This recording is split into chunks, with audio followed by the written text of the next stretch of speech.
Olá a todos, bem-vindos a este vídeo. Eu aqui vou mostrar um pouco do meu processo de ilustração a gouache e espero que gostem.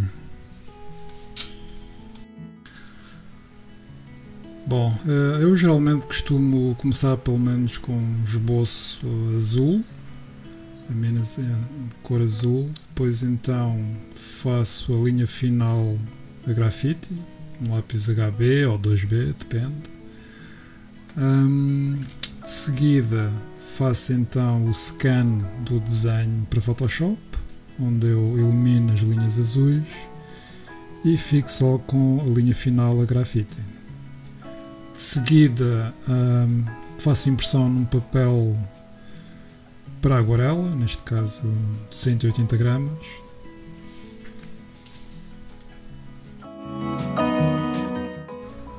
Então, o primeiro passo será fazer uma pintura de base com tinta acrílica.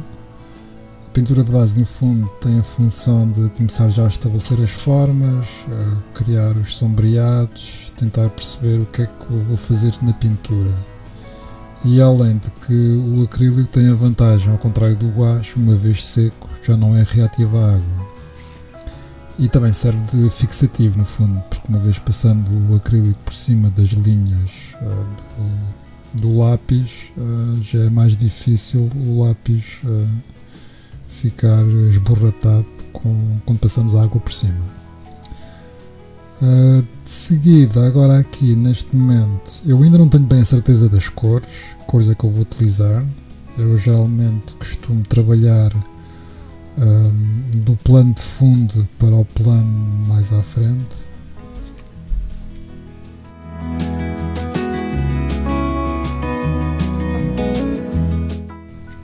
Ou seja, nesta fase inicial da ilustração eu não tenho um plano pré-definido, não fiz nenhum estudo de cor.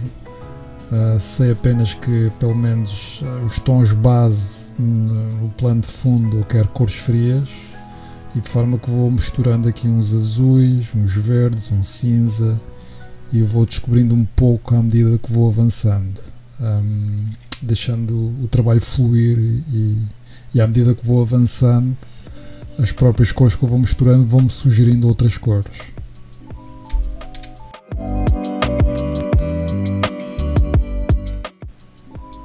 Para esta ilustração em específico eu usei estes 4 pincéis maioritariamente durante todo o trabalho. Estes pincéis que vocês estão a ver aqui na imagem são 2 da marca Van Gogh e outros 2 da marca Colibri, sendo que os de Van Gogh é mais para aguarela e os Colibri é mais para acrílico. Mas neste caso específico não faço assim muita distinção entre quais o tipo de pincéis que eu uso para o trabalho em si. É aqueles que se adequarem melhor às necessidades da pintura.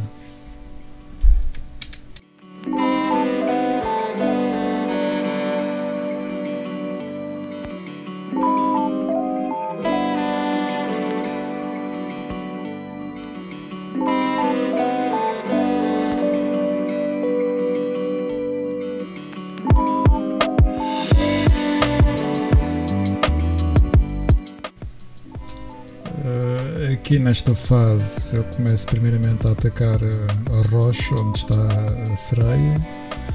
Ainda não sei muito bem que cores é que vou utilizar. Neste momento estou a usar um azul cerúleo com um pouco de branco à mistura e vou tentando descobrir as formas da rocha, porque há muita coisa que eu não fiz durante o esboço, ou seja, há muita coisa que eu posso ir descobrindo na pintura em si.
E agora aqui começo a utilizar um verde um pouco mais claro, misturado com um branco, para tentar começar a abrir algumas formas da própria rocha, tentar perceber a formação que a rocha tem, e também para mudar um pouco os tons do azul para alguns espaços mais verdes da própria rocha.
Sendo que agora está a ficar bastante azul, estou a acrescentar aqui um pouco de verde, misturado com um pouco de branco, até para haver alguma variação de cor. E sendo que o azul que fica quase que serve como uma sombra projetada pela rocha e pela sereia.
Agora começo então finalmente a pintar a sereia.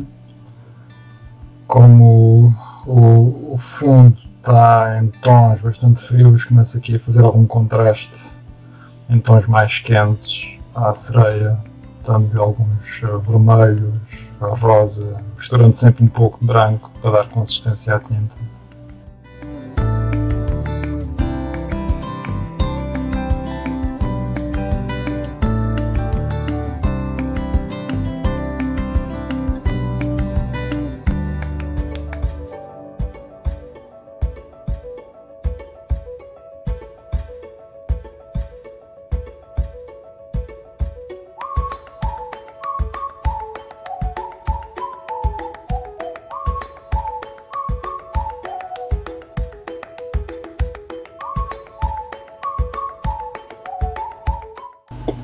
Agora aqui estou a pintar alguns tons de azul, mais na área de contacto com a rocha, no fundo como se fosse para simular um pouco a projeção da cor da rocha para a cauda da sereia, ajuda à integração no fundo.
em relação ao cabelo, que acabei por optar por tons mais vermelhos para dar um pouco mais de vida ao personagem. O próprio cabelo, em contraste com os tons pálidos da pele, acaba por servir quase como uma espécie de moldura que envolve o rosto da nossa sereia.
Agora, aquilo que eu costumo guardar para o final geralmente é sempre a pele do personagem. É sempre um pouco mais... não é complicado, mas é mais trabalhoso.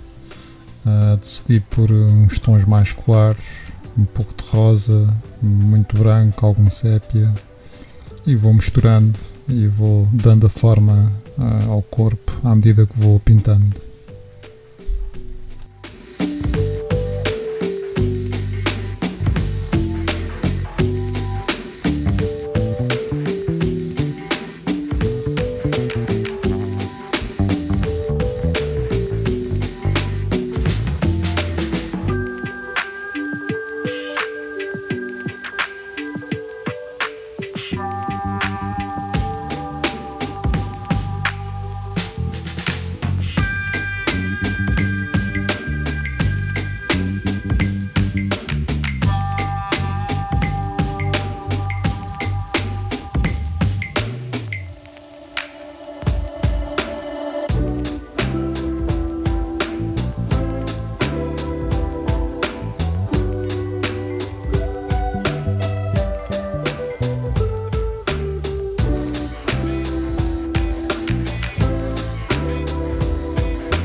juntando agora alguns adereços que ela tem, um colarzito, umas moedas à volta da cintura.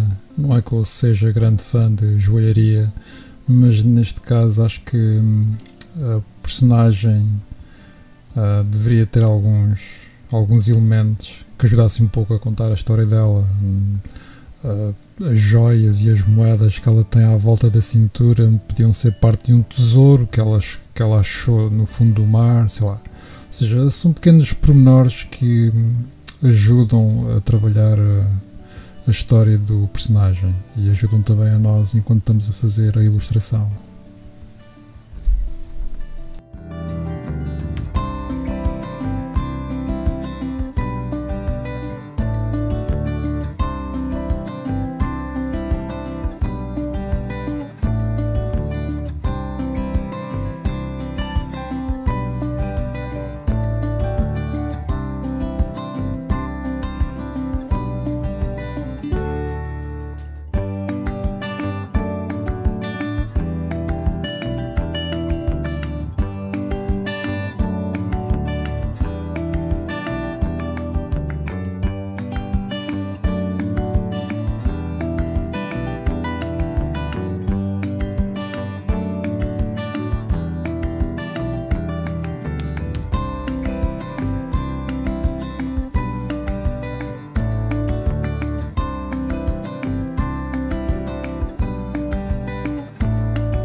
Em relação à coroa a pairar sobre a cabeça dela, quer dizer, não há assim uma explicação lógica, é apenas um daqueles elementos que dá alguma característica do fantástico em relação à ilustração, daquelas coisas que dão um aspecto mais de fantasia, vá lá, e que torna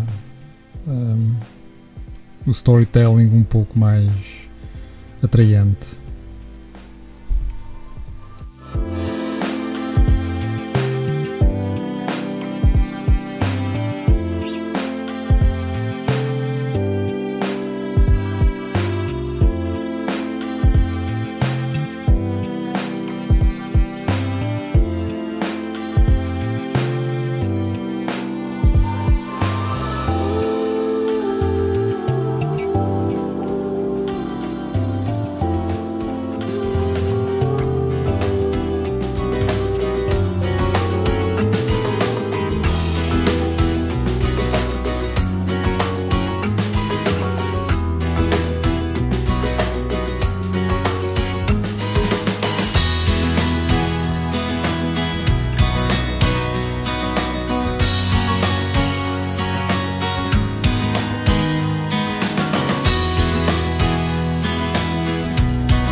Dando aqui mais uns toques finais, dando aqui algumas linhas à água para dar alguma textura, no fundo já finalizar a ilustração.